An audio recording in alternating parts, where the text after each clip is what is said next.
মুর্শিদাবাদে ভাবা ছেলে খুনের ঘটনায় গ্রেফতার আরও একজন। শনিবার রাতে উত্তর দিনাজপুরের চোপড়া থেকে একজনকে গ্রেফতার করেছে পুলিশ। ধৃতের নাম জিয়াউল শেখ। শুলিতলা পূর্বপাড়া এলাকার বাসিন্দা জিয়াউল বাবা ছেলে খুনের ঘটনায় প্রত্যক্ষভাবে জড়িত সে। পুলিশ সূত্রে খবর, খুনের ছক জিয়াউল কষেছিলেন। এর আগে বাবা ছেলে খুনে যুক্ত থাকার অভিযোগে 3 জনকে গ্রেফতার করেছিল পুলিশ। এই নিয়ে ঘটনায় গ্রেফতারির সংখ্যা বেড়ে দাঁড়ালো 4। মার্ডার কেসে একজনকে অ্যারেস্ট করা হয়েছে। জিয়াউল হক বলে একজনকে অ্যারেস্ট করা হয়েছে চোপড়া থেকে, বাড়ি শুলিতলায়।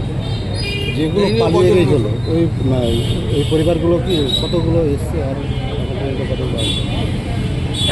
100 জনের উপরে আছে। সবগুলো কি চলে এসছে? 100 জনের উপরে আছে অ্যাজ অফ নাও। নতুন করে কি কোনো অশান্তির খবর হয়েছে? না, 12 তারিখে বিকেলের পরে আর কোনো অশান্তি এখনো পর্যন্ত কিছু ছিল না।